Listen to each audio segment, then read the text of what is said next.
Today's episode of This Is Only a Test is brought to you by Dropbox. Whether you're designing, presenting, writing, or building, Dropbox makes it simple to work together on any file. We use Dropbox all the time at Tested because you can get more work with anyone, anywhere, any way you want. The world will be full of more interesting things. And now they have Dropbox, the Dropbox your team loves, with the administrative features and security controls you need. Dropbox for Business enables your entire team to work the way they want on any file from anywhere. Dropbox for Business, all yours. And hey, let's start the show.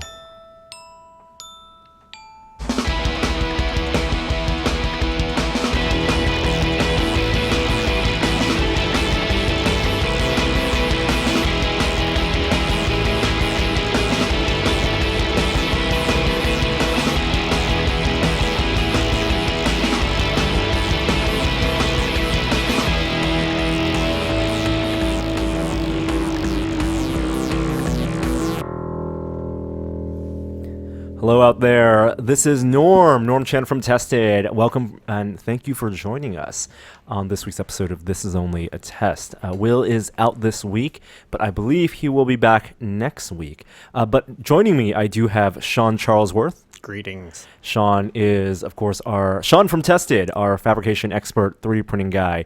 And next to Sean is Jeremy Williams. Hi. How you guys doing? Well. Good. It's gonna be it's been an interesting week. I think this is the busiest week of the year for me. The busiest week. You seem very busy, Norm. I'm not stressed about it at all, and I get to host a podcast, which is also pretty cool. So a bunch of stuff's going on this week. Not actually too much technology news, although we will cover that stuff. But some product embargoes were lifted. A lot of cool hardware came out on the PC space, the gaming space. Mm-hmm. Some cool entertainment news. And even though this podcast is going out on Thursday, October 22nd, our future, today is actually Back to the Future Day. Happy Back to the Future Day, guys. 1.21 The future is now. gigawatts. You're wearing the shirt. Well, I got a shirt. Yeah. Wow. Got nice. a DeLorean on there. Did you get that shirt specifically for today? I got it for my Halloween costume. So I've got the whole, 21st century getup where he wears a sort of a red shirt. I took some liberties and wore, I got this one. But I also have the self-drying, self-resizing jacket. No. With the long sleeves and the folds, Yeah. like an accordion sleeve? Yes. You really should have brought Where'd you that get that? in today. I told my son that that's what the jacket does, and he said, "Let me see it do it." But of course, it doesn't actually Disappointment. doesn't actually do that. It just looks like the jacket.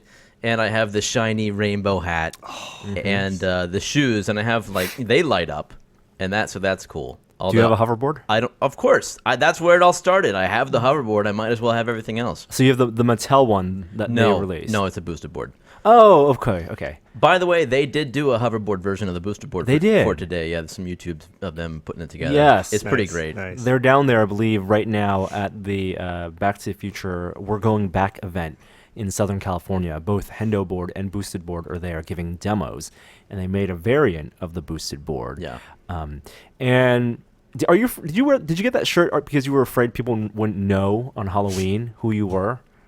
Or did you just want to celebrate? I don't have a red This is shirt. cool. And it's funny, you guys are both wearing red t-shirts too. I just don't own a red shirt, so I got this one. Yeah, for people who just listening to the audio, Jeremy's wearing a shirt with a picture of the DeLorean. I think it's an official Back to the Future shirt. Yeah, it's got the logo. Has the Sweet. logo, and then also says across the top in an arc, 1.21 gigawatts. I went to the grocery store this morning, and the cashier saw my shirt, and she said, "Oh, yeah, today's the day, isn't it?" It's the day. Tumblr finally breaks. And then I paid with my phone. So obviously, for people who may not know, 10/21 is the date that Marty McFly gets sent to the future at the end of Back to the Future 1. Basically, most of the second movie, Back to the Future Part 2. And he's sent to the future to save his kids. Doc Brown comes back at the end of the first movie and says, Jennifer, you got it all right, but it's your kids, Marty. It's your kids. Something's got to be done about your kids. Yep. Right. And he goes to Hill Valley 2015, which was a fanciful future imagined by Zemeckis and Bob Gale, and the technologies imagined there, while we don't have many of them today and all of them today, the cultural impact of that cannot be denied. True. In the innovators and inventors, the people who actually make the devices and make the startups, everyone's inspired by Back to the Future. A lot of those technologies aren't even practical. Flying cars, not practical. But we want to get there. We got the self-driving cars. That's right. A hoverboard, an actual hoverboard, not really practical, but people strive to make it. And they'll work on technologies that will further maybe other industries. They'll experiment with superconducting magnets, with electronic skateboards, and we're close. Yep. So what were your favorite technologies in Back to the Future, or favorite things in their version of the future? In part 2? In part 2. The one that stuck with me was the TV that had 9 stations on it or whatever it was, just because that seems very impractical, and yet I wanted to know how can I make that practical? Because if I could figure out how to actually digest that much information at once, that would be a good thing. And that's a perfect example of a technology that totally isn't actually practical, but people like you who want to make it just to see what would happen. Well, we have the second screen stuff right now, right? Yeah, we're up to picture in 2 picture. screens. Oh, yeah, and Or people have iPads. It's just like with Minority Report, that hand gesture interface, which was introduced to us over 10 years ago. Totally not practical, but everyone still strives to have something like that. Or what is the analog of that actually makes sense? And so we have touchscreens on PCs and laptops today. Sean? I'd have to go with Mr. Fusion. Yeah, Mr. dude. Fusion. Mr. Fusion, that's pretty incredible. Yeah. So wasn't Mr. Fusion introduced as an idea for the new DeLorean, so they didn't have to have the plutonium and the political story with the Libyans? Yeah. It was just, here's our MacGuffin. It's a thing that works. It turns infinite energy, and it's how you get flying cars. Yeah. Well, it basically made unlimited time travel easily done, so because it was always an issue. It's like, where are we going to get the power? The very plot of the first movie. Yeah, so they kind of 1.21 gigawatts. That wasn't an issue because they were, there's other problems to solve. In the future, I think fusion is a normal power source for most people. When they get to the future, they land near some big machines that say, Fusion Industries or something like that. Yeah. I think that's just where the garbage goes now. Well, I think that the whole implication of Mr. Fusion is that it's just like, oh yeah, you go to Get it at Walmart. Kmart. Yeah, exactly. Right. Buy the attachment. It's like a radio you can buy for your car. Yeah. You can pimp out your car, put Mr. Fusion in the back, and that was actually, I believe, a coffee grinder. Yes. That you can still find on eBay and remodel. By the way, the listeners will be hearing this tomorrow, obviously, which is the day USA Today is going to release their actual newspaper that came out tomorrow. Yes. In Back to the Future 2. That's amazing. The one with Marty McFly on the cover, his son being arrested. Oh, that's right. The one that changes. Yes, exactly. So what is USA Today actually doing? They're actually releasing that paper. They're doing the busted, the youth busted version. So it's not like they're taking today's headlines and reformatting them to No, look like the that whole aesthetic. front The whole page. thing. Yeah. Is it will there be an actual newspaper behind it? I'm sure that there will be. I'm sure it won't be the whole paper. Yeah. And in fact, no one's seen it yet. Maybe it's just an insert. But my dream is that it is actually the cover of the newspaper. Because you want to go into newsstands. Yeah, I think exactly. it Pick it actually. up. I think they actually are Yeah. doing the cover and then the real ones inside. There's a lot of confusion on Twitter about it, actually, because Because everyone they announced it today. they announced it today, and everyone's going to the newspaper They're going store berserk, trying to yeah. find it, and they're tweeting, USA Today, I bought the paper, but I don't see it anywhere inside. Yeah. And so I think that was on purpose. They got 2 full days of massive right. sales then. Yeah. Or it's going to flop because no one's going to care tomorrow. You better check into a Comfort Inn and get your free USA Today delivered yeah, to your right, morning. yeah. Oh, that would be. Oh, if I didn't, that would be awesome. If I was staying at a hotel and that showed up at my door and I didn't know about it, that'd You would be that'd be the freaking out. best. I was like, this is the best hotel ever. What's going on? Yeah, I'll be definitely trying to pick up a few of those. The thing that predicted, though, wasn't just like the dynamic newspaper, but it was also localized editions. Local editions. Your front page of a newspaper would be the local news, and they would be able to distribute. Oh, is that the idea? Was that it? I mean, that's the analog. Like, Because it's- why would USA Today report on Hill Valley? Exactly. That's a good point. Exactly. I never thought about that. and it's just like if you go to, for example, like a website like Huffington Post, Yeah. it will be catered to your geography. The cookies. Is that true? If you visit that website in Canada versus US, you will get a different front page. Fascinating. And that's just All about maple another syrup. another way that they were able to predict how we would behave in the future. You know, my hometown of Reston, Virginia has renamed itself officially on the books for 1 week Hill Valley. Is it like is it a Hill Valley-esque town? I suppose so. It's kind of futuristic. There's no power lines above ground. I went to a solar-powered school. Nice. Kind of Oh, so it's not futuristic. like the rustic. It's not like the quaint No. courtyard. Okay. It's No, but I don't know. They thought that would be cute, and progress. I'm It's happy. my middle name. because I'm from exactly. I should have brought in. I totally forgot, but I have a full set of reproduction newspapers from all of the Back to the Futures. Other than the USA Today, I don't have that, but it's all the 1950s papers, the like Doc's house burning down. Even the Old West papers done by a member of the RPF. They're really, really well done. Like they look like real newsprint. The printing is perfect. That was a gift from one of my friends. That's nice. And Even you have, had the you have both Save the- versions. yes, and it even has the Save the Clock Tower flyer. Oh. I should have brought those in. Maybe next Sean, time. I think today is the day to put them on eBay. that could be true. This is they're peaking. Yes. That This is is it. true. That is true. After that, it will no longer be about the future. It will be about the past. That's right. And not many movies, time travel movies, focus on such a specific date. With Back to the Future, because it's 30 years before and after 1985, it's something that we can all kind of rally around. Yeah, Like, yeah. It's not like when you think of Demolition Man, it's just, it's this year in the future, but no one is actually going toward that. Right. I mean, we don't have 3D movies. There's no Jaws 19, but we do have augmented reality becoming slowly a thing. They do holograms for performances, though. They just don't come right up into your face. Right, and there are actually a lot of different technologies. When you think of like, you could apologetics this. We have, for example, 3D movies are back. So actually watching a movie with 3D glasses, that's a real thing. There's also display ads in theaters that are they're holographic a little bit, like they're the lenticular displays, right? So they don't jump out right in your face, but they're still a little 3D. And there are augmented reality glasses, and there are stage holograms, which is just it's the mirror effect, the magician's trick. There's a name for it, some ghost effect, which is like a really old 19th century effect. And then there's augmented reality, which you could pause it. Maybe Marty didn't know that he had AR implants popped in when he was walking around. Yeah. That is part of the system. That what he was saying was augmented reality. That's not coming a out. stretch. It's not that much of a stretch. I think that's how we would experience those type of holograms, 5 or 10 years down the line, when Magic Leap or HoloLens is something that's small enough that you can wear just over sunglasses. That's how you're going to interact with those virtual objects. So what else? I'm sorry about the Cubs.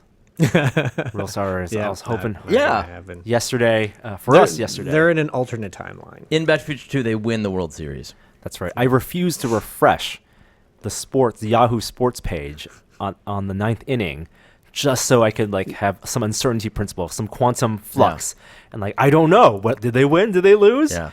It didn't look likely that they would win, but at one point I was holding on even to the Heisenberg's Cubs.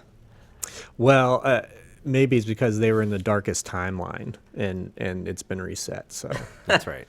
yeah, That's right.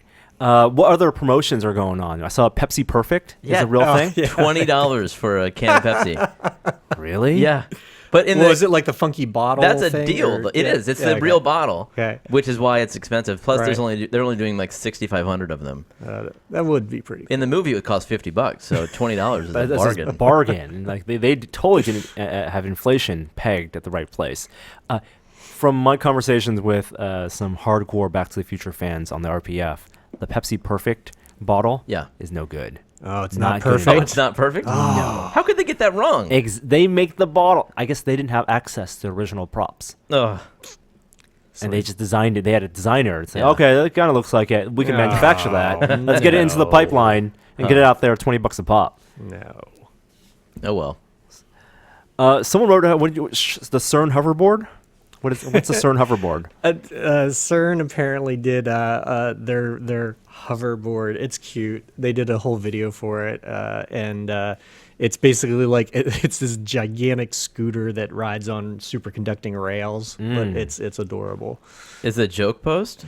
Well, it's not a joke post per se, but it's like they kind of put together a video that's like, this is the future, and like it's just talking about potential time travel, and they had a little segment on their hover scooter, which is just nice. Huh. But no, apparently they actually legitimately built it. I mean, it's a real Wow. thing, but it's like on like 10 feet of rail, and it's like all frosted at the bottom because of the That sounds like that other one that was built for the car commercial. Yes, it's working on the same technology, but Yeah. theirs is much bigger. Well, there's CERN Yeah, but it's cool. side projects. Those Swiss scientists. Yeah. Those So French Swiss scientists. Creating black holes, not creating black holes, micro black holes. Good for them. Barely creating any antimatter. Props. But at least they got this. they have the a hoverboard. scooter. Yeah. And then what's Royal Dutch Airlines doing? They did a cute tweet that was it's like it's on one of the planes, and the back seat display has been replaced with the time travel panel, the DeLorean panel, and then it's just like Marty's arm with the pink watch, and then you could see like Doc's kind of sitting in front of him. No. It's cute. Doesn't make much sense that No. they'd be on a plane, but it was cute. Trying to cash in on that BTTF I day. think they had a pretty good attention to detail on it. So. You guys gonna marathon it or do a tribute watching? Has your son seen it? No, I can't wait. No, that's a big one for us. But so no, we have not watched it yet. But is it the right time? It could be. Yeah. Now is the time. Yeah. If there is any time. I mean, he does have school. there are weekends. That's true. There are weekends. Make it a reward. It's funny because I was in the mood. I just rewatched 1 and 2 like a week or two ago, not with this in mind at all. Just was in the mood. But now I can maybe do number 3 today. I was thinking of taking him out of school to do the Star Wars marathon. Oh my goodness. Hold on.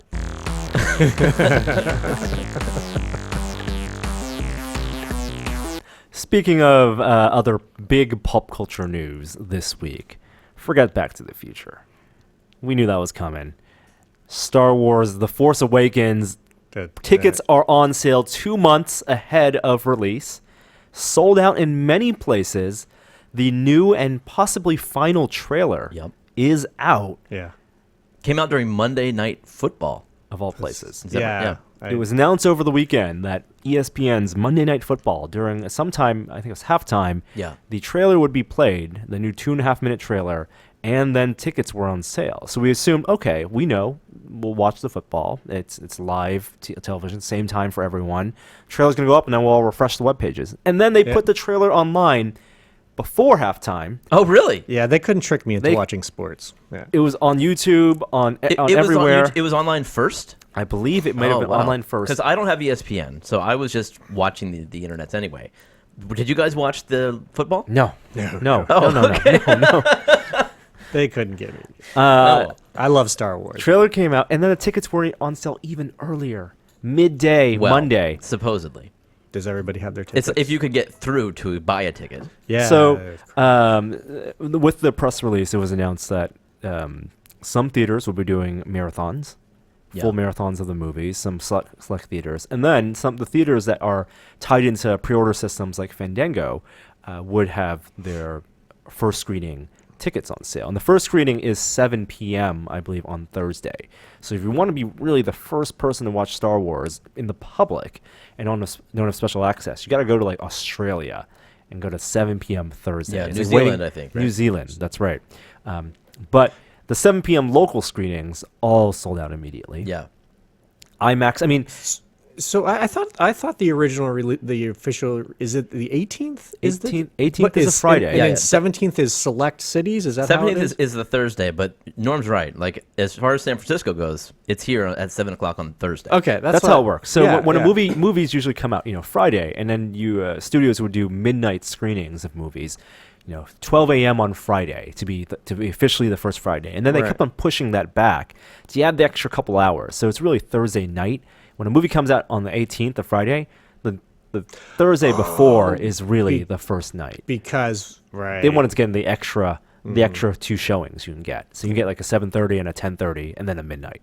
So it was on Fandango. Fandango, the website was super slow. A lot of the ticket sales websites either weren't working right. A lot of it's because, unlike when the Phantom Menace tickets were on sale, all of 16 years ago, many theaters now, and especially the IMAX ones, are choose your own seat, and so adds an extra layer. Yeah, reserve seats. Reserve seats. Yeah. So and I'm sure some people will still do the full camp out, but the days of week-long campouts for movies are over. I don't know though, dude. Most of the theaters aren't reserved seating. Many aren't. Yeah. But I'm sure there will be lots of news reporters going to theaters, local small theaters where people have been camping out, and there'll be lines for days. But there's plenty of theaters, at least in major cities, where it's reserved seating, and where you can show up. And those that software system where you get to pick your seat adds a whole layer of complexity and potential problems when you have so many people trying to get tickets at the same time. So you would log on, you'd be able to like select 6 seats, and then you get to check out, and then the seats would be gone. And then you go back, and the seats would actually still be there. And it was a nightmare. I don't know. For me, it was getting weird errors. It was getting like 502 errors. Yeah, but they weren't even like web errors. They were internal Fandango errors. You know, with like weird codes, and eventually you just had to restart, or you just keep refreshing.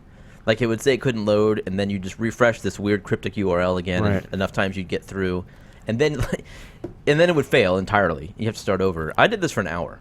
Oh my goodness! It was not fun. I was freaking out because we were shooting a premium video series, which you guys will see next month at where you and where you guys are sitting, and my phone was blowing up. I got texts from 5 of my friends, including my brother, who said the tickets are on sale now. You got your tickets yet? And I couldn't do anything.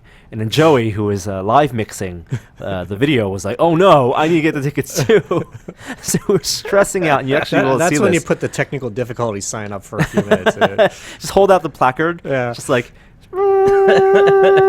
"Sorry guys, I'll be back." Oh, I got to fight on the phone. If there ever was an excuse your audience would forgive you for, I'm think so. I'm sure this is it. That's a real time trying to buy tickets in a premium video. So in San Francisco, we have the Kabuki Theater, which is a pre-seated theater. There's the IMAX. The Kabuki is a Sundance cinema. Sundance cinema, right. There's the AMC Lowe's IMAX, which is the only real IMAX in the Bay Area. And that also is pre-seated. I think that's the one a lot of people try to buy tickets for. It'll be 3D. And then there's also the new Alamo Draft House theater opening. It's called the New Mission. And Alamo Draft House is a theater chain started out of Austin, and they do food service and bars, and they also own or affiliated with Mondo. So they do the custom posters, special screenings, a lot of events like Rift Track style events, and they bought the theater in the Mission District in San Francisco, and their grand opening, the first movie they're showing there is Star Wars. Oh, that's the first movie? It's the first movie. It is opening for Star Wars. Wow. So in San Francisco, it's like, oh, do I want to go for the IMAX tickets? Yeah. Or do I want to go for the Alamo Draft House ones because they're doing like a pint glass giveaway? So I think it'll be a point of pride for nerds in the next 2 months of what screening do you have? Yeah. Where in the queue are you? So I gotta ask, what do you guys got?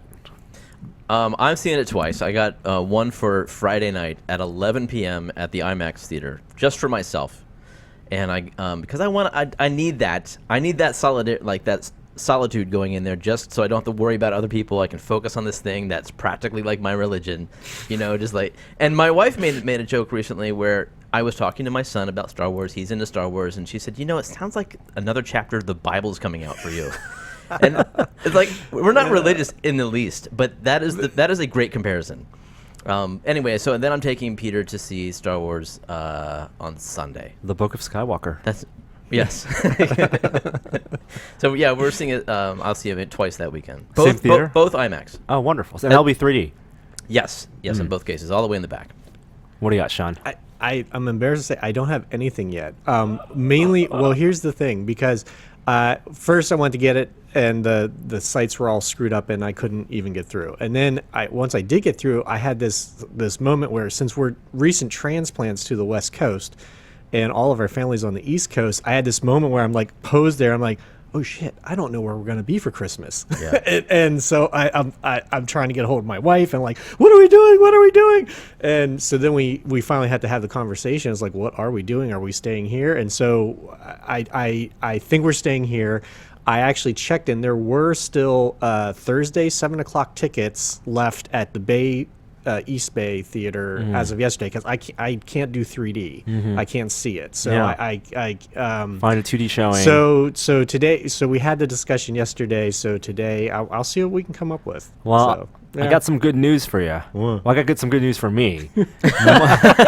First, That's different. my brother was able, and he just texted me this, like literally 15 minutes ago. He and his friends secured 11 seats, 7 p.m. IMAX Metreon On Friday? on Thursday night. Thursday, The very first showing, Nice. 7 p.m., and he just showed me where the seats are. the red ones? The red right one. in the sweet spot. How did they do that? They live on the internet. Wow. And the three I've claimed 3 of them, Uh-huh. which are my preferred seats in the back row. Yeah.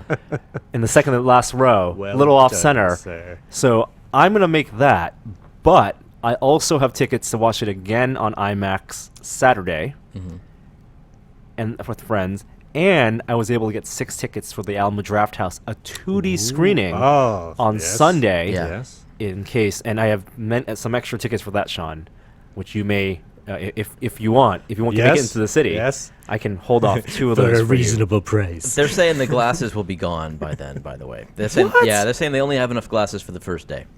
Then how come they charge me for the glasses? No, you're not. You're No, pulling my leg. Check their Twitter feed, and I'm talking about Alamo Drafthouse SF. Okay? Then how come they charge me for the glass? Dude, I didn't take your money. They took my. It was like $25 a ticket. I'm just telling you what I read. They said make sure you get a seat for the first day if you want a glass. That's Maybe you uncool. should call them right now, Norm. I'm not going to cancel the tickets. What a scam! Maybe they made more. I don't know. I'm just telling you this is what I read. So be wary. Oh my goodness. You just ruined Norm's day. Can we talk about the Norm, I may take you up on that. Then I'll let you know. We- Yeah. Let's talk about the poster, because the poster was the first thing that came out since the last podcast, right? That's right. What'd you think? So it's not I don't believe it's a Drew Struzan piece of art. I think it's like a photoshopped photo poster. Is that who did the last ones? Drew Struzan did the original. He did the new trilogy. Okay. All 3 of them, and he does the very iconic style. And All he the didn't indie posters. Yes, Indiana Jones poster, Back to the Future poster, all those 80s movies. That's Drew Struzan. The original 3 Star Wars movies each had a different artist, and they each the theatrical poster. So, and they were different styles completely. Star Wars New Hope was the white poster with Luke holding the lightsaber up and Yeah. Leia kind of grabbing him by the leg, and no one even knew like what the movie was about. Like the artist didn't even know, but you see like TIE fighters and the X-wings, and it captured the imagination. It was very almost Flash Gordon-esque. Empire, I believe, was it was the Vader one.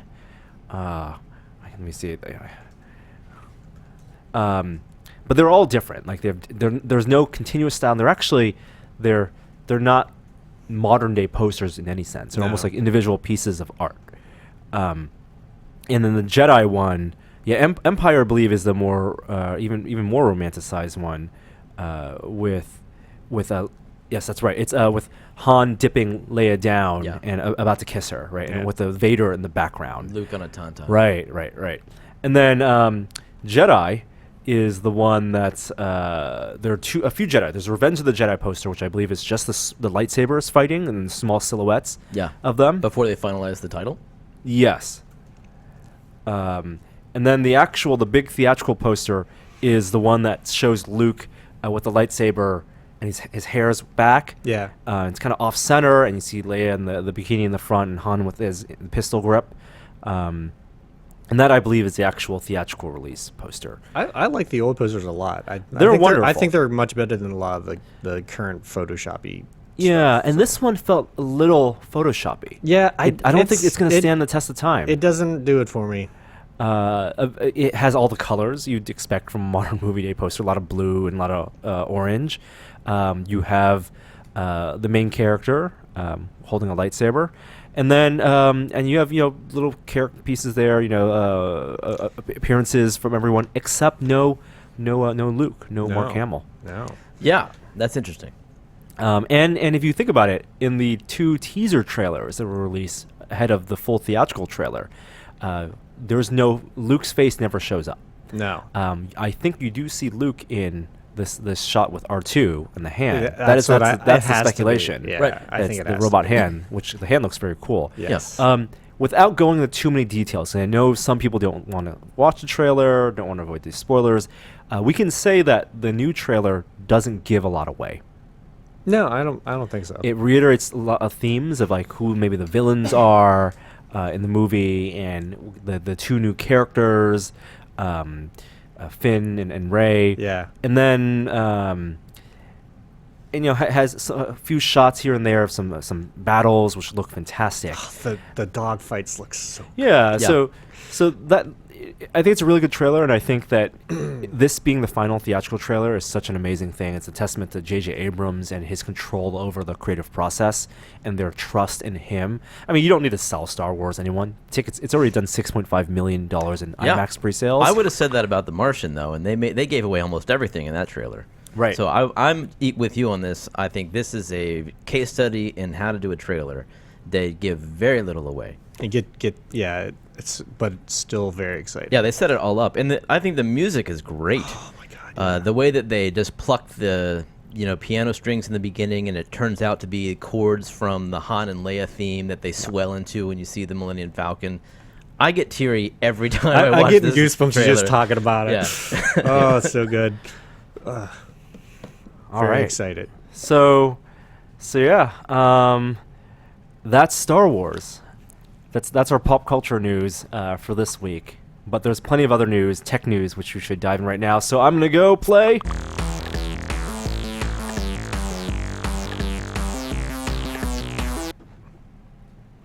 So the FAA, big news from the FAA. They announced on Monday, in a press conference, that the U.S. Department of Transportation is starting a national drone registry.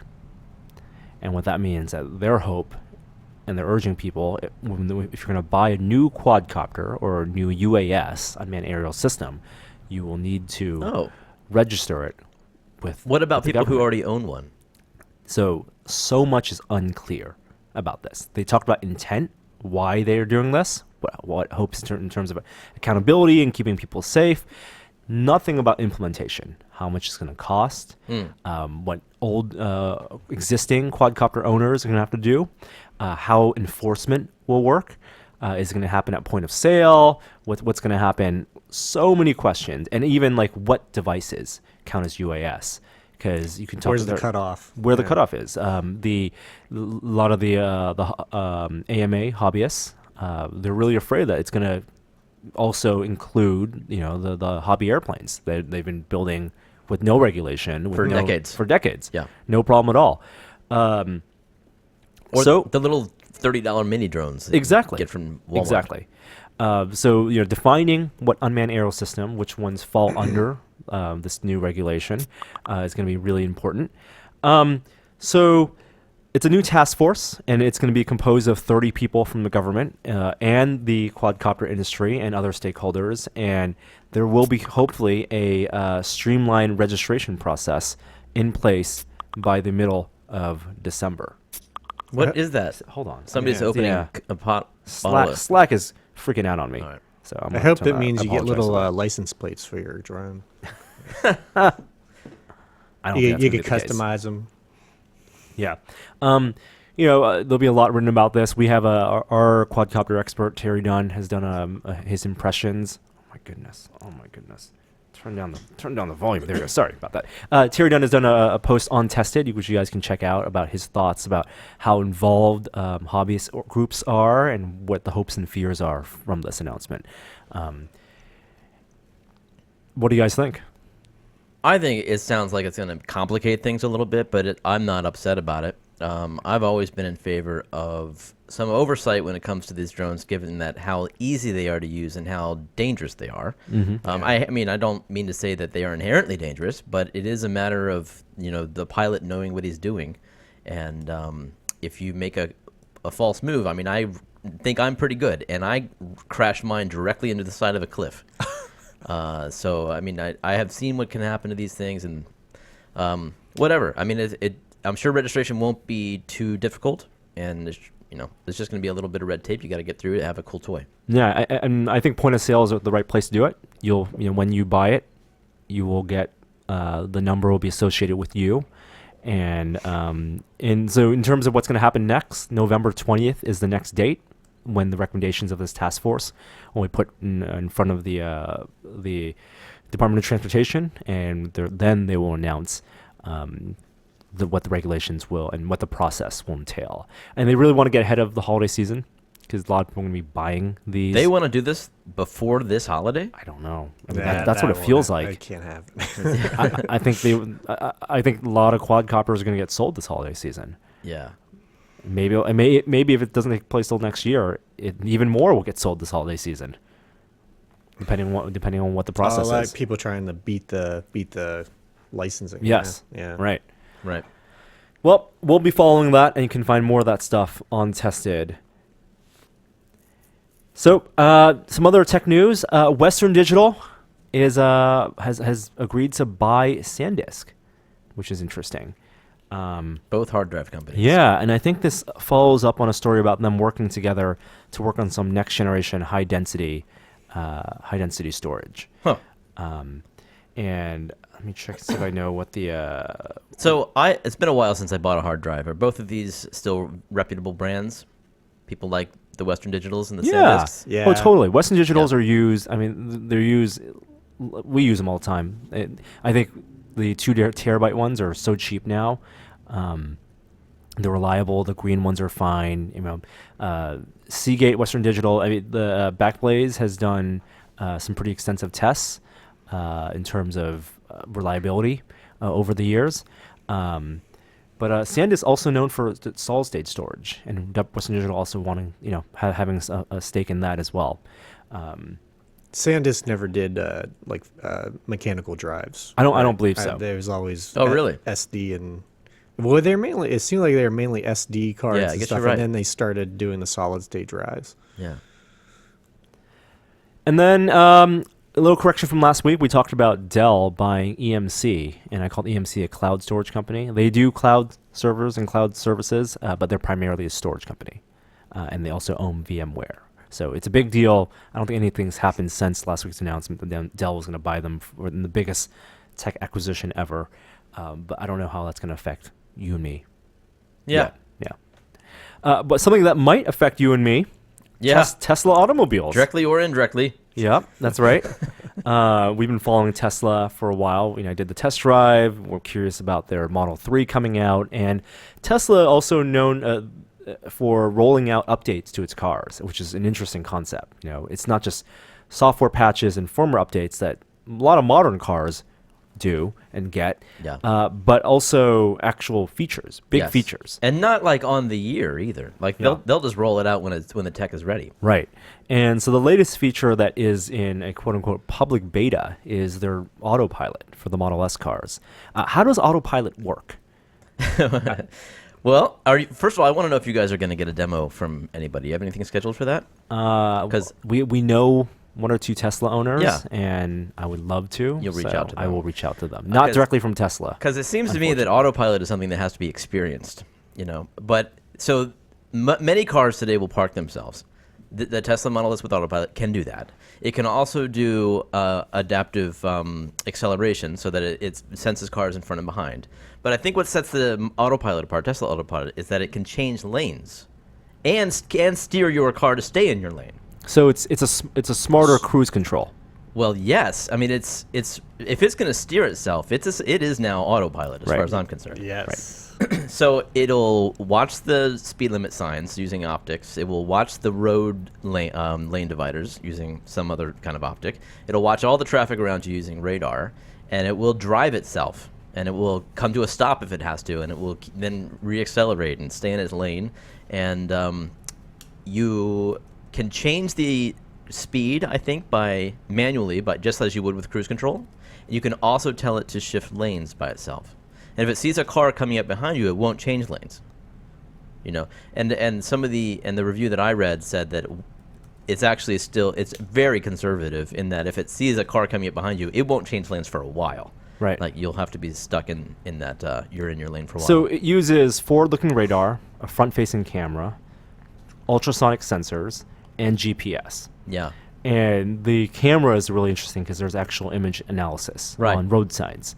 But not all road signs are as legible, and some road signs may not even be accurate. Yeah, not to mention weather and how inclement weather can affect the visuals. Right. Or pedestrians on the side of the road or on the freeway. Yeah. So it's not a self-driving car. I mean, it'll take over. It can. Yeah. But it's not supposed to be used in the way that a self-driving car. Tesla is very clear about this. This is a public beta, which is of a very scary technology.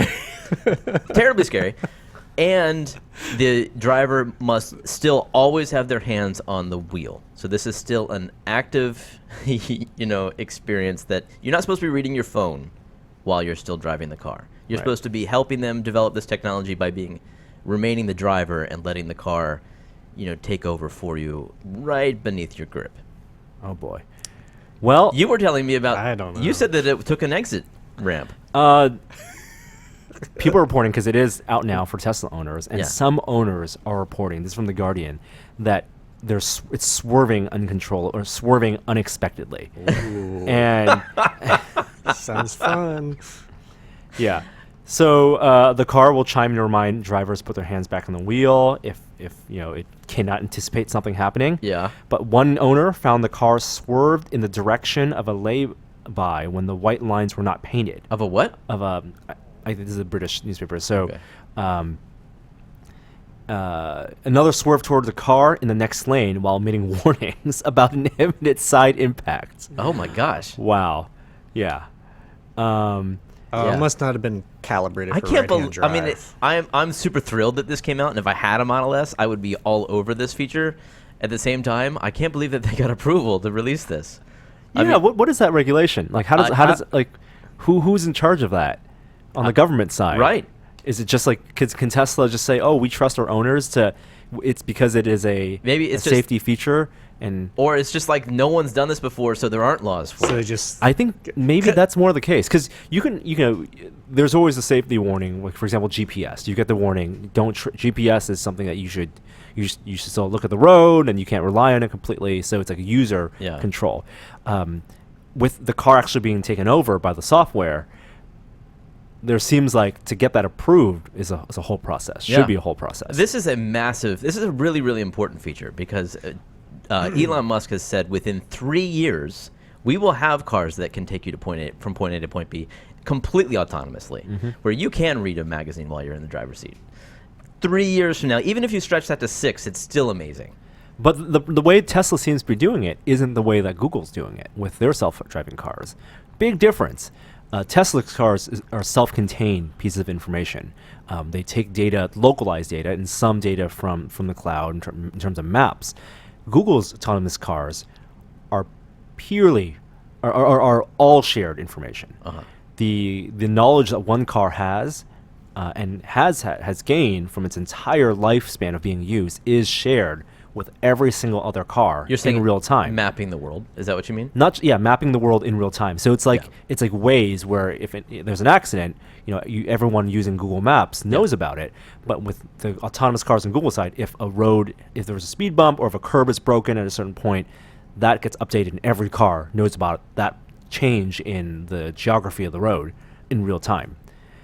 And then and its relation to each other also. So Google's cars improve theoretically as more of those cars are used and only those cars are used in the system, because there's less unpredictability. I mean, it must be a very small percentage of the fleet that Tesla has. I would think how many Google self-driving cars are there even? What, 10? Yeah, it's it's if you go to minuscule. the Google headquarters in Mountain View, there's one on display in a window. So I would think with all the Model S's that have been sold, and can't speak for the rest of the country, but I see them every day in San Francisco. Right. I would think that they would have, if they implemented the same kind of technology, this kind of sharing of. I don't think there is sharing. That's my point. I think the Tesla stuff is all independent, but I'm saying there could be. Right, and the Teslas don't map with LiDAR the way the Googles do. So there's no image. They don't have the data infrastructure and the processing to do the analysis of the environment on the cloud. Who doesn't? Tesla doesn't. Right. So Google maps with LiDAR everything close to you and far away from you, and then all the processing is done and transferred wirelessly. Yeah. With Tesla, everything has to happen on the car, in the car. And if something goes wrong, that's it. If you had this feature in your car, would you use it? I don't think I'd use it. You wouldn't even use it? I'd try it. I try it. I absolutely try it. Would you be terrified? Well, I think a lot of Tesla owners are really used to cruise control. And the active cruise control where it actually brakes for you? Yeah. And it's almost a necessity for driving a Tesla because of the way the car lets up when you take your foot off the pedal. You can't drive the Tesla the same way you could drive a gas car, where you're tapping the gas and rolling and using momentum and fuel efficiency. With Teslas, that actually hurts your efficiency, your electricity efficiency. You need constant acceleration or constant speed is the best way, and you have to keep your foot on the pedal the entire time to maintain that speed. If you let up, it doesn't continue processing gas. It's not doing that. It's just immediately the regenerative braking kicks in. And so that's why Tesla owners love the adaptive cruise control. And so maybe it's an easier step from them to go from adaptive cruise control to something that they can also steer. Yeah. But to go from gas car or diesel car and the way you drive and use that car to something that takes control of not only speed but direction can be scary. Yeah. Yeah, I would still do it. Just because it's incredibly futuristic. Yeah. I mean, that is something we have been dreaming about. That's right. Consumer Reports also downgraded its rating of the Tesla. No. Yeah. Since when? Since like this week. Because not because of this either. Why? Long-term use. When they did the initial review of the Model S, they said it destroyed all their benchmarks, and they had to readjust their scale.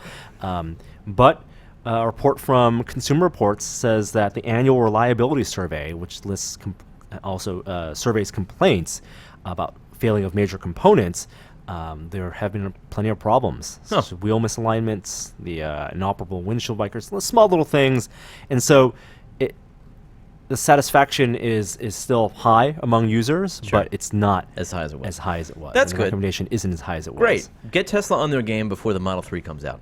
Yeah. That's what I want. That's right.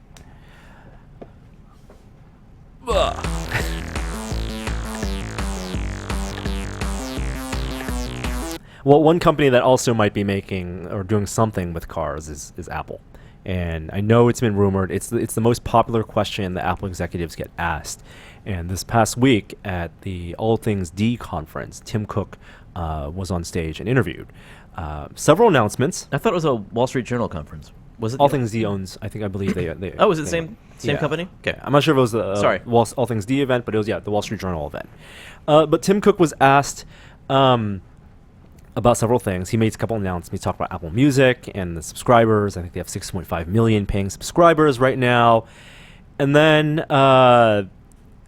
he was also asked explicitly about the self-driving cars. Is Apple going to get into cars? And of course, he played Apple coy as he always does. But he said that he believes that software is the next big thing for cars. They're focusing on CarPlay right now. But he does believe that the car industry is at a massive inflection point, ready for disruption. Maybe not those exact words, but I think he did say sounds right. Inflection point. I don't think he would be saying that, even mentioning that, without having some plan in mind. Oh, obviously. I mean, I think it's obvious. Yeah. I mean, I don't know why he's not being more secretive about it, given Apple's history of secrecy. And Tim Cook has said they're going to double down on secrecy, and yet he has been. Maybe it's one of those businesses. Coy. I mean, it's such a different industry. It's not consumer electronics. And I know going from computers to cell phones is a big jump, and a lot of people were skeptical of Apple's ability to work with carriers and work with the existing cellular infrastructure. Yeah. But they did it. But they basically they went with one carrier. right. They started with going with one carrier, but what they made was a cell phone that was basically a computer. Yeah. And I think if they're going to make a car, they're not going to make a car. They're going to make a car that is a computer first. Like not. I mean, it's obviously a car first, but their emphasis and what they're going to bring to it is all the UI and computational power of an Apple device. Yeah, in the user experience. And the user experience. Yeah.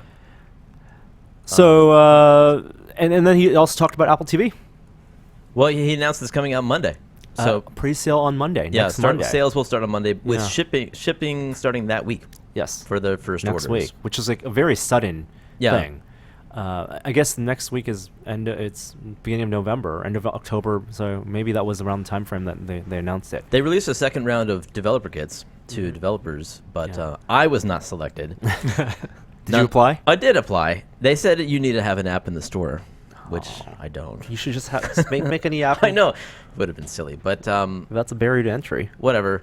The good news is developers have had them, ones with apps in the store. So presumably there'll be some interesting apps on their way sooner rather than later for the Apple TV, and I'll be ordering one. There's What are your feelings on the Apple TV? Oh, I can't wait. This is the Apple TV that I've been waiting for. I want an Apple TV with an app store. I mean, it could otherwise be the exact same experience. I just want to be able to download third-party apps to use on the Apple TV, whether it's Amazon Prime or it's mini games, or it's Universal games that I already own on iOS that are now playable on the Apple TV. I think it's got a ton of potential. It's not every day you get to see another Apple App Store launch, so I think it's exciting. Yeah, I think there's so many set-top boxes out this holiday. That Apple TV. I know people like you and a lot of Apple fans are excited for it because it is a big update. Yeah. I don't think it's on the same level as when they changed Apple TV from being a computer to like an ARM device. Because remember when they turned into the hobby, I don't think this is their fully fleshed Apple TV yet. What? I mean, just because there are apps on there and some Siri integration, I think there's still room for some real change. Like what? Well, remember they were supposed to get streaming services built in, if they're gonna, and there's rumors of them creating content. It's not an alternative to. It's not a fully end-to-end alternative to cable TV. I don't know. I haven't had cable in 8 years. And I have been living on Apple TV exclusively. I mean, but because it has Netflix, that was initially the only thing that we used it for. Right. And then we started to. I mean, there's other things on there, but you have to pay for them. I never got HBO, but that's now a possibility.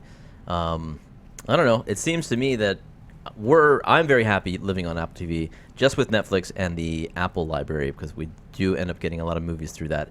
And that we kind of got sucked into because when you buy Blu-rays, they give you a code and it's an Apple code. So we ended up having a library of Apple movies already. So then now I tend to buy it on that platform because that's where my other stuff is. But yeah, I don't know. But there's Roku out now. Yeah. There's new Amazon Fire TV. Yeah, but what do those give you that the Apple TV doesn't give you? 4K if you want 4K Netflix. Yeah, that's true. Absolutely. I'm surprised it doesn't support 4K. Especially given the new iPhone does. There's a Chromecast if you just want a cheap device, on the low end. Like some people may buy an Apple TV for their living room, but then want Chromecast or cheaper like HDMI devices, dongles for other TVs. Plenty of households have more than one TV now, and the Wi-Fi router can go to all of them. And then there's also things like Steam Link. So if you want actual game streaming from and the Steam machines, streaming from actual real x86 games. Yeah. Does the Apple TV have onboard storage at all? Yes. There's two SKUs. There's a 32 and a 64 gigabyte version. So what's the reason to get the 64 gigabyte? More apps. I mean, it remains to be seen how much you're going to be using, right? Because people aren't going to be shooting photos on the Apple TV. They're not going to be shooting videos. And you can't. There's no expandability. I doubt it. But is that just for apps, or can you put like your own videos on it? Well, currently you stream all your own videos from your iTunes library over your home network. Okay. So I assume that will all continue to work that way. There's no real reason to store them on the device. If you buy a movie through their Apple Store, it just streams it. They kind of rely on bandwidth for that. So I assume that the storage is for apps.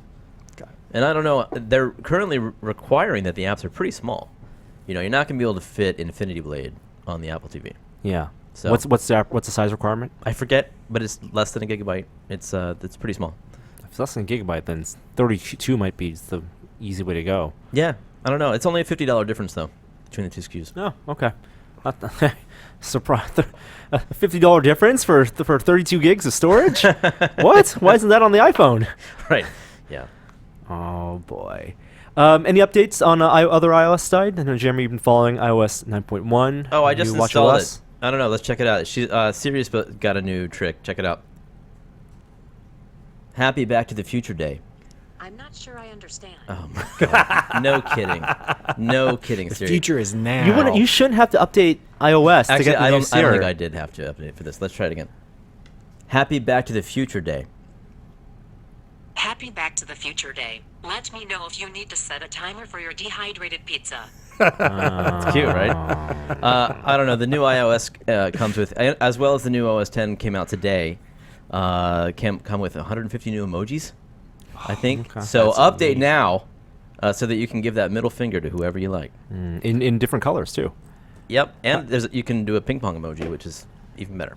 Oh, and it does the live photos? Yeah. So it now respects the accelerometer. Oh, so if you're doing a that's an live update. photo Got it. and you put it down, it's supposed to stop taking the footage. What about pulling up? I don't know. I think it's supposed. I don't know. It should work both ways. Yeah, it should. Theoretically. Yep. I wonder, does Apple hire comedians, dad joke comedians to work on the Siri team, and the Siri team gives them a database of here are the most popular asked questions that we don't have clever answers to. Yeah. Give me 5 options, and then through a committee they pick the one. The dad joke committee. Dad joke committee. That sounds exactly like what they do. right. Yeah. I don't believe there must be someone dedicated to that, or not. Maybe not one person, but Yeah. it can't be just like an extra thing some engineer does or some programmer does. You don't think that's Tim Cook? like that's his specialty? I hope He's not. like, I hope it's not. This is a good one. I don't think that's Tim Cook at 11 p.m. on a Monday night, stressing out over how is Siri going to respond. I am the voice of Siri. No, I don't think so. All right, Halloween's coming up. Yeah. Halloween next weekend. That's right. What are you guys doing? Well, I'm dressing as Marty McFly from the future. As I said, I got the light up shoes. Did I mention that? Mm-hmm. Pretty psyched about that. They look awesome. I don't know. Going trick or treating in my new neighborhood with my children. That's it. Ah, very nice, very nice. What about you, Sean? We have no definite plans. We're kind of curious. In our new neighborhood, we're curious if we're actually going to get trick or treaters, which wasn't typical in New York.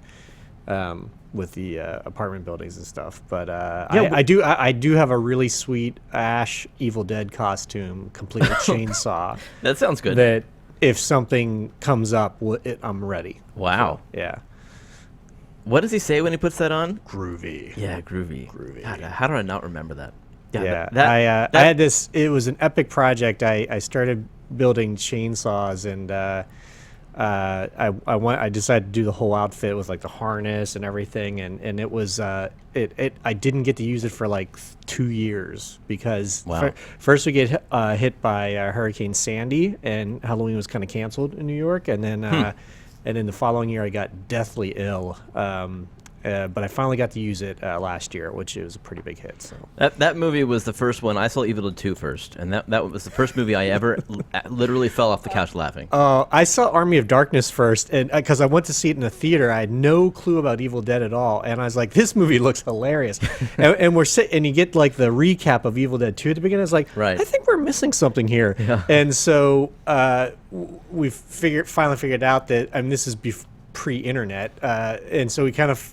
Well, almost pre-internet, but we figured out that there was like these 2 other movies. So we watched Evil Dead, and we're like, coming from Army of Darkness to Evil Dead, we're like, what the hell is going on here? Yeah, and then, different budget. And then Evil Dead. Well, it's like more of a straight up horror movie, and then Attempting to be, Evil yeah. Dead 2 is basically a remake of Evil Dead, and Which it's is farcical. amazing. Yeah. With the conceit, It's yeah. it's at the very top of my movies. I own it in every format possible, including beta. Yeah. So. And I proudly played Duke Nukem 3D, and I got the references. you know? Yes, I'm not sure everyone did. Duke Nukem relies heavily on Yeah. Evil Dead 2, yeah. So yeah. Well, pictures if you wear it. Oh yeah, I got some of those. Yeah. Have you guys seen the new Evil Dead? Nope. Oh no, the TV The series. new Ash versus Evil Dead? Oh, that. I thought you meant the remake of Evil Dead. No. No, I am super excited about it, but I'm trying to figure out how the heck I'm going to see it. It's a Stars series, Yeah, I and- believe. It's cable. Again, you got to get those deals. Yeah, I mean, there's so much good TV out there right now, and so much good stuff on the internet. Some of it free, but YouTube today also announced a subscription service. Just announced today. So right now, YouTube videos, like the ones you may be watching and ones you watch on our channel, they're ad supported. It makes sense. It's how we can support some of our business. And YouTube has a creators program. So people who want to get money from the ads that pop up and work out, they can and get more features on their channel, get better promotion. They can get signed up as YouTube creators. Well, those creators and those videos are now all offered ad-free on YouTube for $10 a month. Wait a minute. What? Yeah. So it's an experiment. The new option, it's called YouTube Red, which I think, unfortunately, is a terrible name because it conflates with RedTube, which is a porn site. I'm sorry. Yeah. YouTube, it's like Mountain Dew Red. Yeah, they should have Googled that. YouTube Red, it costs $10 a month, and it'll be available not today, but actually next week, October 28th, So in the U.S., then rolling out. It removes ads, It removes all YouTube ads? all YouTube ads. No way. Subscribers can save videos for offline viewing Oh, I do that anyway. and can keep videos running in the background on mobile. I don't know. Considering that, Huh. correct me if I'm wrong, Netflix and Hulu are both under $10 a month. That's true. And That's true. that seems really steep. I don't know. I have no idea. Actually, you know what? Judging by just comments and how people's resistance, a large number of YouTube listeners' resistance to ads in general and the expectation, I think it's really difficult for YouTube to move from an ad-supported model to a paid model. Well, yeah. As a fully and there's so many YouTube. The YouTube audience is so big that maybe they can make it a little bit of a business. That's Spotify's problem.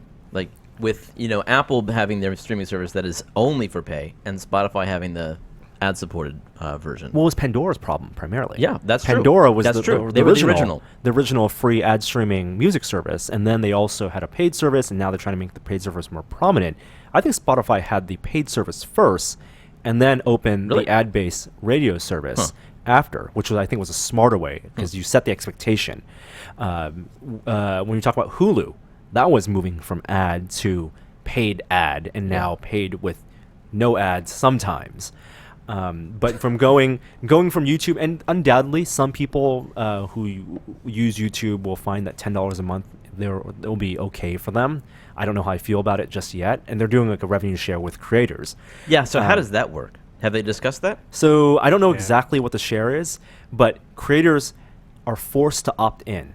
So this is like a big deal for YouTube, a big business move going forward. And if you are signed up as a YouTube creator now, where you have an ad sharing, ad split, a revenue split, if you don't opt in for YouTube Red, YouTube's going to take away all your videos, even the ad-supported ones. Oh. So you only have that option. Okay, big brother. All right. Yeah. So, like I said, I think it's going to be a tough sell for the majority of YouTube users. But I don't know what their expectations are, Google as a business. Are they paying you, the creator, the same amount per view as you would get with an ad? I don't know. I don't know what that split is. Huh. That sounds like a mess. I don't know if they've been transparent about that. This literally just came out. With the ad model, YouTube takes 45% of the revenue and the remaining 55% goes to creators. This is the ad-based ones. With the Red system, again, terrible name, creators get paid a percentage of the total subscription revenue minus YouTube's cut based on the watch time of their videos per month. And watch time is their big metric. How many minutes are watched. Are you under NDA for this? The Verge has a big story about it. No, but I mean your revenues that you make from YouTube. Or can you report on this after a month or two? Yeah, I think we can do at least relatively explaining like has it gone up or down. We can talk about that. I'd be curious.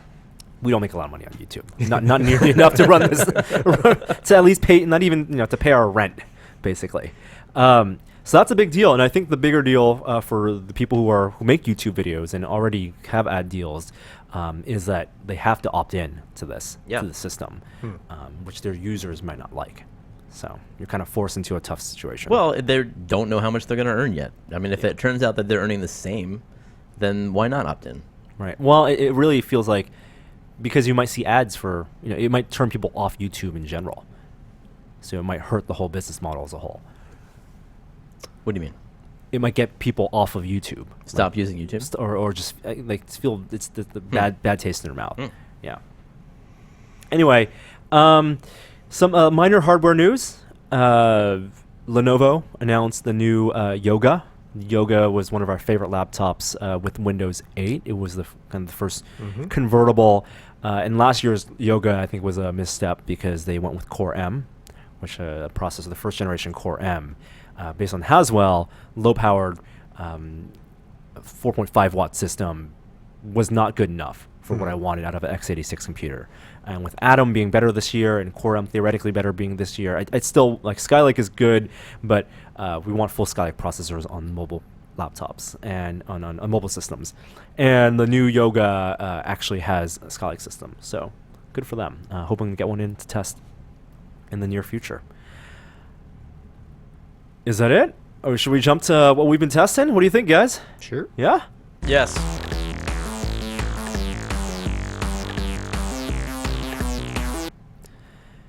Yeah. What have you guys been testing? I'm going to save my stuff for the end. That was a good segue. Well, one of the things we've both been testing is this. The new Steam controller Yes. was shipped to early people who ordered it. Yes. And along with the Steam Link. Now, for me, I guess I'm new to both. But I have used them. I have used the Steam controller at one convention, but I hadn't spent quality time with it. It's cool. It's a $50 controller. It allows you to play PC games that require mouse and keyboard. So that's its trick. PC games via Steam. Yes, Ones that are yes. launched with Steam. That's true. That's true. Which for me is all my PC games. So it has two different trackpads. I'm sure people probably have seen this. Two trackpads, one analog stick, 4 buttons, face buttons, and 3 more, like a start, a select, and a power button. And then 3 shoulder buttons. So there's one for up top, there's one down here in the middle, and there's one on the back. That's the new thing. Oh, nice. Like that reminds me of Paddles. The new Xbox controller has It does something have, like that. Well, the new Xbox ones have thin paddles. Yeah. This is a kind of wide paddle, which Okay. if you pop open the back, it actually you can see the buttons. Yeah. It's a nice design. It feels good. Unfortunately, it's not rechargeable. It's so not. You do have to put AA batteries in it. Included.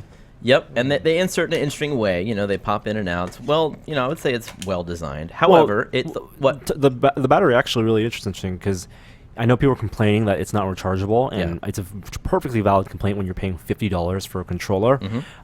We don't know how long they'll last yet because it is a wireless controller. There is a USB port, so you can plug in for wired play. Yeah. But if you don't want to use the battery, but the batteries slot into the grips of the controller. They're not like in the old Xbox, like a bulge in the middle. That's right. So the weight distribution is more in where your hands are holding them, which feels good. Yeah.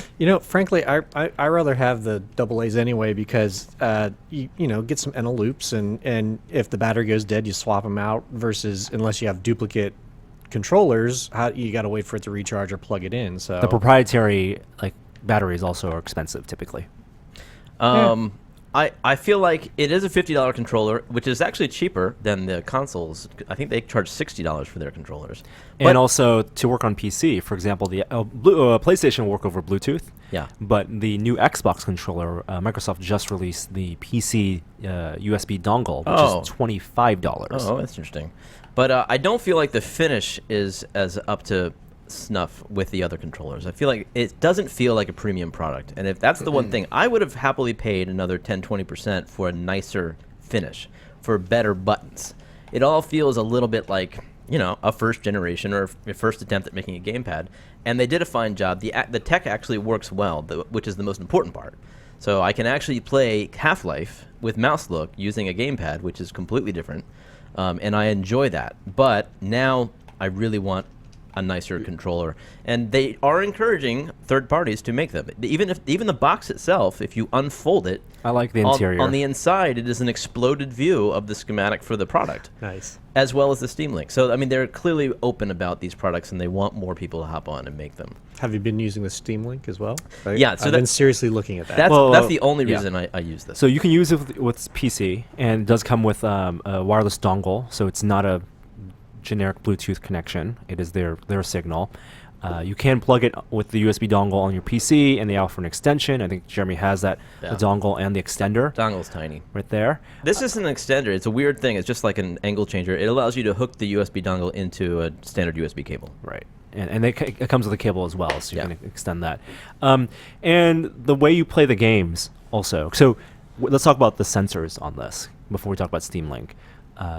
It's a touchpad base. So you have these haptic response touchpads. Two touchpads, yeah. Two big circles, which on the left side they put like a D-pad imprint on it, and on the right side it's just flat, which I don't like. I wanted the concentric circles on that. Oh, you like that something little bit of to tell where you are. Tell me where I am. I like this. I don't mind this. It took me a long time to get my settings dialed in because you got to set, how much mouse sensitivity do you want for this amount of space? What type of what do you want? Because it can be 1-to-1.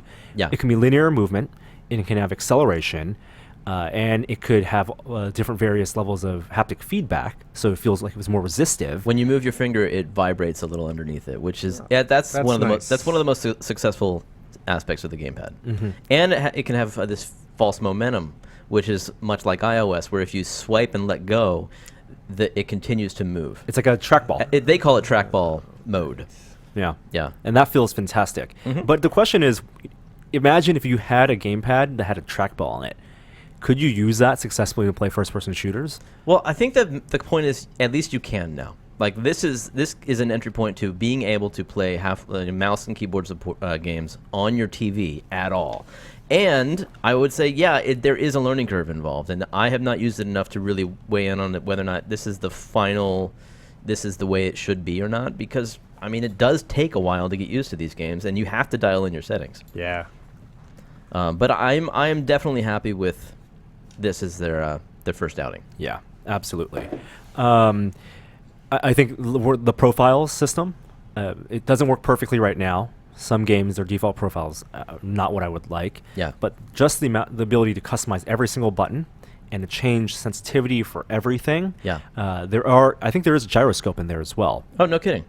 That you can move around. So there's so many things you can do with that controller that at this point, the most we can say about it is ergonomics and how fatigue and how the expectation of moving your thumbs in certain ways, but we don't know how games are actually going to use them. I don't think developers are actually going to make games for that controller only in mind. No, but hopefully they'll release a profile for it. That's all it takes. And you had mentioned the profiles. That is one of the cool things about the service is that you can share, once you get all your settings in, you can share that profile with the public. Yeah. So, and then that becomes a tab underneath the game in the Steam store where you can download the various profiles for the controller.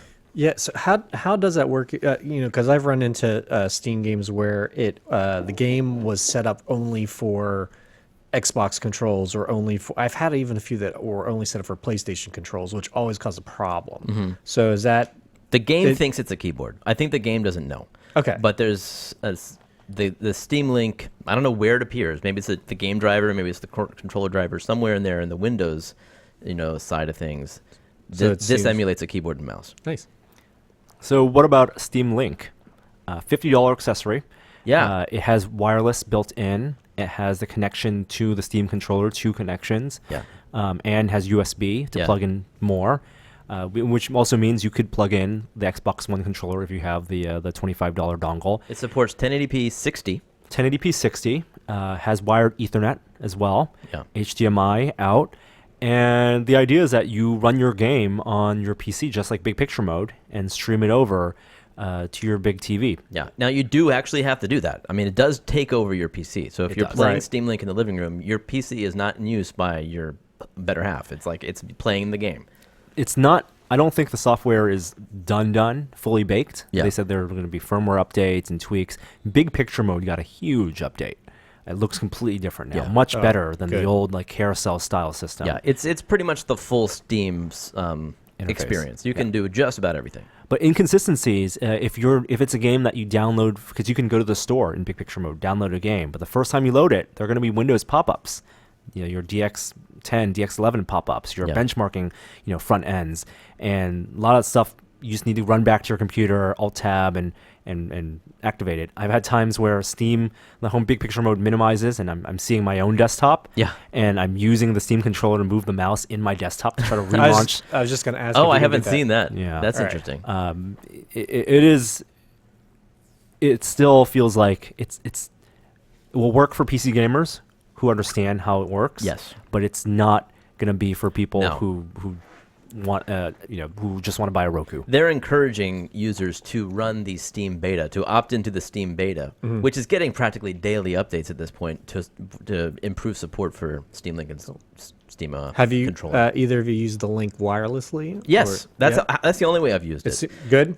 It is surprisingly good. They do recommend if you're doing 1080p 60 to run Ethernet, and I'm planning to do that. Yeah. But I don't have the cable set up yet, so I started up Rocket League, and it was running 1080p 60. You can have a little metric in the lower left-hand corner to see your Like- frame rate. That's good. And I was playing. There is Rocket League is a Twitch game, so you really have to have that millisecond accuracy, and Right. it was off. But like the old days when you were a high ping bastard playing Quake 1, you can adjust for that. And so Right. if you just have to make your moves a millisecond early.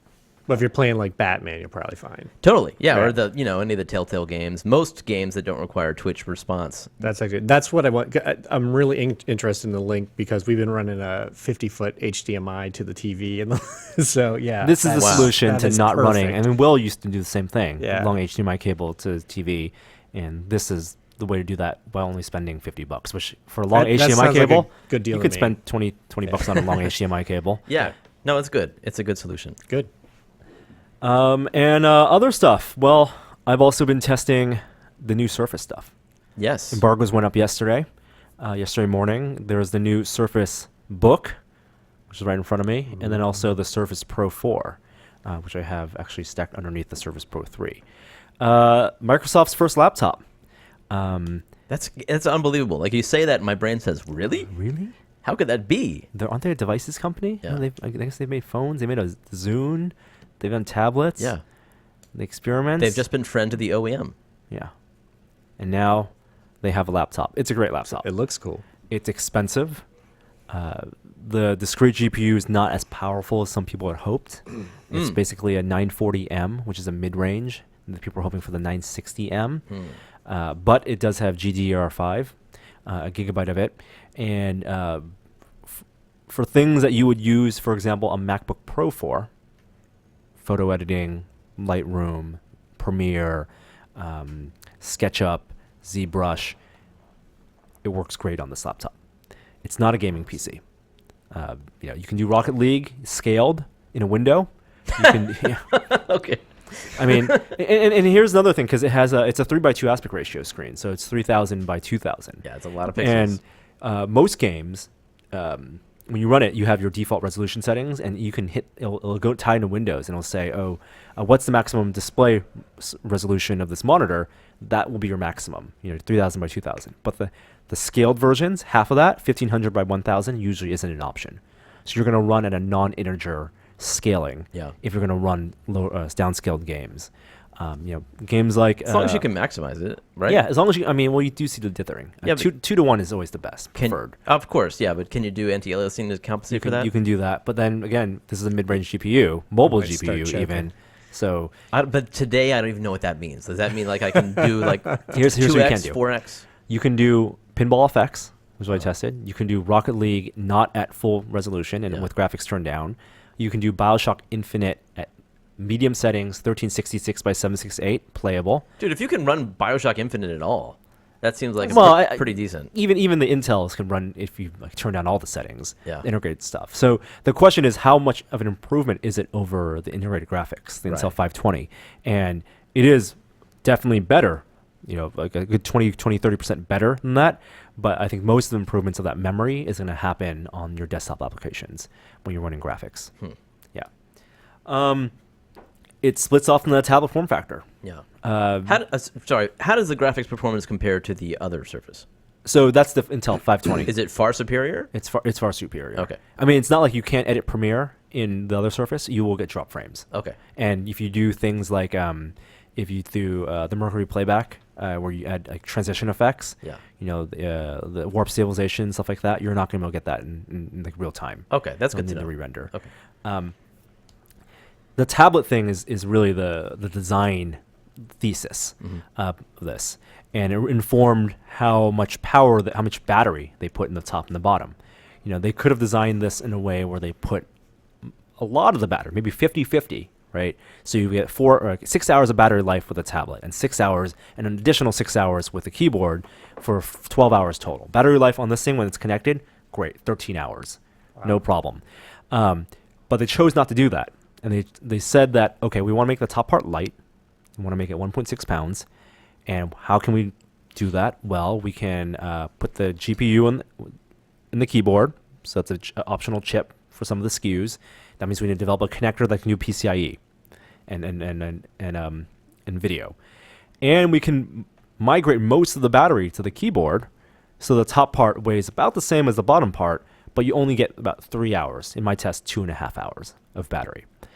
And so the question is, if people are going to spend about $2,000 on a laptop, $1,500 to up to $3,000, are they going to be happy with a laptop where the tablet portion you can only use for 2 hours? Mm-hmm. It's a really like the use scenario Without graphics acceleration. without graphics acceleration. And I think spec-wise, people think about 2.5 hours. That's nothing. You obviously you're not going to take this on a plane ride, just the tablet part on the plane ride, like you could the Surface Pro 4. But in the home and the office, if you're just showing someone something or going to sit on the couch to watch a movie or one movie or to read an ebook or do some sketches, I can't imagine anyone sketching for more than 4 hours in one sitting or not feeling like it's okay for them to plug in. So I think that's distribution, and they call it 80-20, where 80% of the time you're using it as a laptop, 20% of the time you're using it as a tablet. I think that actually is really practical. And didn't you say you can use the AC adapter with both components? Yes, you can. Nice. So that's why it's a proprietary connection. It's people are complaining, why doesn't Surface Pro 4 just use USB-C? USB-C has enough amperage to power that. Well, one, they need more for the graphics. It's actually if you buy the DGPU option, it's a higher wattage or higher voltage output on the power supply. And they want it to be able so that when you unplug it, you can plug the same connector and charge just the tablet part. If you want to carry that and your charger on the airplane, for example. And it's just one processor, which is housed in the screen. One CPU. It's Intel i5 or i7. Oh, really? Yeah. That's interesting. Yeah. Yeah. I mean, NVIDIA has Optimus technology, which isn't necessarily made for convertibles, but it was something they introduced years ago where laptops can use both integrated and NVIDIA graphics and intelligently switch when the NVIDIA control panel feels like this is an application based on the profile that will need more graphics. And so it uses a version of that in the NVIDIA control panel, but it needs to be more seamless because you're going to go from running a program, like if you have a graphics program running when it's in tablet mode and you plug it in, does it blank out and switch to GPU? It doesn't. You have to close the program and relaunch it. If you, because it's based on profiles. And you can manually set that in an NVIDIA control panel, but it doesn't black out when I plug it out and plug it in. It doesn't flicker or do anything. Yeah. So what if you're running it in a GPU profile and then you take the tablet off? Then it will black out. It does black out. Then you'll get the Windows display driver reset, and it's now its default mode. Got it. Yeah. So will the tablet portion, will that actually can you charge it off of the keyboard battery? No, off the keyboard battery. Okay. Yes, off of the power adapter. So right now, for example, I have the power adapter plugged just into the keyboard, and it will intelligently charge both, prioritizing which one is lower total capacity. But if I'm unplugged and I have like low power on the tablet side and a lot of battery left on the keyboard side, it's not going to transfer over. So you have to use the keyboard. Yeah. And if you click the battery icon, it'll show you like battery 1, X% charge, battery 2, X% charge. Oh, weird. Huh. Yeah, so you get actually two separate battery indicators. Is there active cooling in there? Yes. There is. Do you hear it? You do. It does get hot. And I actually found that it getting hot wasn't that big of an issue because it's on the top. Like your lap's never going to get that warm, Right. which is actually a really good thing. And the way they've designed the cooling for the Surface devices, where it's like around the edges, and their vapor cooling system, you can't even really feel the blast. It just goes all the way around, and because it's like kind of like a wider dispersion of the heat, I think it justifies having a fan. And like you're going to need a fan for like this i5, i7 class system anyway. There's a camera on both sides? Camera both sides, 8 megapixel in the back, 5 megapixel in the front. Sean, I didn't let you know this, but we were doing a Skype call a week and a half ago with our friends overseas. Yeah. I was using this, and I don't know if you saw my image, but Looked pretty nice. It actually, it's the nicest Skype experience I've ever had on a laptop. What? Yeah. Wow. It's image quality wise. Okay. Yeah, it's a good Skype front facing camera. How's that funky looking hinge? It looks Yeah, cool. the Fulcrum hinge. It's really difficult to show on the podcast. You have to watch the review video, but it's really smart in the way that it extends the length of the base, so that it's called the Fulcrum hinge, so that you get less potential for the top to tip over, even though they both weigh around the same pounds. There's more surface area touching your table on the bottom when you have it extended, and it only goes this far, so that it doesn't top over. It feels steady on your lap or on a table. And then the actual what do they call it? The smart metal, or what's it called? The muscle wire. The muscle wire connector. It's transparent in how it works. You never see the wire actually lock. You hear the click when you unlock it, and you hear the click when you lock it, and the pop-up on the bottom right-hand corner of the screen says attached or detached. And even if you detach it and leave it there, it will, after a short period of time, reattach, and it's strong. Like, it's really strong. You can walk. I mean, you don't really do it, but you carry it around and hold it. Ergonomics. I think people complain that it's too fat because it has that angle, but with the hinge, like it tapers down. I've actually found that thin devices that weigh around this 1.6 or to 30 pounds, thin devices that are too thin or too sharp feel terrible in your hands when you're carrying around. They kind of cut across your hand, and so I like the way this feels when I carry it around. But it is really expensive. Like, this is not a laptop I would go out and buy for myself. Like, I don't really have a need for it. If I was going to buy something, I'd buy the Surface Pro 4, which starts at $900, but the SKU you really want is about $1,000, $1,200. So that's Surface Book and Surface Pro 4. We have videos on that. Later this week, we'll have video of that Valve trip. Will and I went to Valve Software and tried out more HTC Vive demos, Steam VR demos. We talked about it last week, but you'll actually see the games that we talked about, the Chunks game and the Arizona Rising game. So cool. Stay tuned for that. Untested. Anything else? Anything else, guys? You got a live show coming up. We do. Tomorrow. It's a last-minute promotion. Tomorrow is in Friday. As in Friday. Friday night, and we'll sell tickets all the way up until the doors open, until the show begins at 7 p.m. But if you're in the Bay Area, come on by the beautiful Castro Theater in San Francisco. We have a 2-hour show, an evening full of fun talks, interviews, demos. Jeremy has a cool project that he's going to... Yeah. I'm not actually talking, but no, I made it. You made it, and then you're going to run a demo along with Bobik. From NASA, JPL, Nice. Mohawk guy. Yep. Mohawk guy's going to be there. I've been telling people I did a contract job for NASA. I hope that's cool. I don't know if you can say that. And Dava Newman is the guest. She's the deputy administrator of NASA, and also while she was a professor at MIT, led the biosuit spacesuit design, which is super cool. This is the form-fitting spacesuit, and now she helps run NASA as deputy administrator. Like, she helps give direction to NASA. Adam's gonna interview her. Adam's gonna interview her for the talking room segment. That'll be great. Frank is gonna be there. Frank Cablito. He's gonna bring a creature to show off, and and we have more stuff. And this will all be online again, like last year? It will, barring any technical difficulties. We are going to do some rehearsals. You and had make sure technical everything- difficulties last year. You still put it online. I know. We're going to put as much as we can of it online. The segments that we think are interesting, and I think for premium members, we might even just put the full thing online. Right. It was a suggestion that someone made on the forums. Yeah.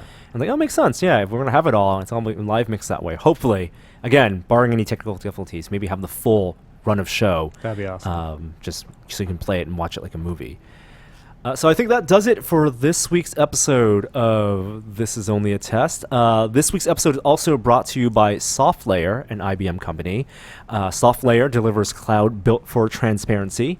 We talked about SoftLayer before. They have plenty of servers. They deliver all services in one seamless platform on demand, connected to the same open API on one big global private network, and you can scale your workloads up and down quickly and have ample storage space for your intensive tasks. All of our listeners have the opportunity to get $500 off of cloud infrastructure by visiting softlayer.com/podcast, and these are dedicated servers or virtual servers, storage, networking, security services. If you're into that stuff, I encourage you to check it out. They supported us, and we would love it if you could actually just check them out and support them. But until then, we hope to see you at our live show. We'll be back next week. We're in the middle of Lego with Friends right now, I believe. Sean is sticking around. We're gonna finish this thing. The I think we've been UCS abandoned. Millennium Falcon build. This is amazing. 5,500 piece set. Hey, what is that worth if you were to sell that? Because that's vintage. It is. I've seen them, like, legitimately, I have seen them sell on eBay for $5,000. What? Yeah. Yeah. You could find it for $5,000 to up to $8,000. I mean, that's not like people asking ridiculous prices. That's actually sold. So Holy I've seen them cow. go for 3 to 5. Was this was this all shrink wrapped in box when you opened it for the show? He had built No, it beforehand. I had Oh, it. okay. Yeah, All right. I bought the first edition, and it was built and on display until the cats ran over it too many times. Okay, cool. And it was released in 2007, so it's not even Yeah. that long ago. I wouldn't even consider it vintage. It's just the holy rare. grail of Lego sets. Yeah. And, I have to mention that Lego actually saw our tweet about it, and they actually watched the video, and they offered to send us the missing piece. wait. So we tweeted about doing this build as a Yeah. fun thing. Not that we were missing a piece, but we were doing the build. Someone at Lego watched the video. They where actually. you mentioned. I couldn't find a piece. It's an 8x8 plate it's not in very many sets. So I just substituted in some stuff, and I'm sure it's somewhere in my collection, but I tweeted that I mentioned Lego in the tweet, and they tweeted back, and they're like, "Hey, we'll be happy to send you that piece." And I was like, "Sure." That is so it's awesome. coming We'll take from it. coming from Denmark. We'll take it. Yeah, I love those guys so Denmark. much. Wow. Yeah. We'll have more weeks of build and stuff throughout the end of the year. But thank you guys for supporting us. I'll be at Kamikaze next week as well, but I think I'll talk about that a little bit next week. Until then, here's our outro. Hi there, I didn't see you.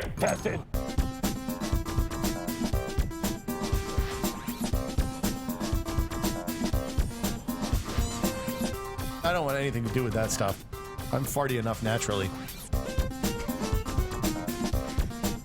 An oldie but a goodie. Bye-bye. Keep your hands on the wheels, Tesla owners. Or Word.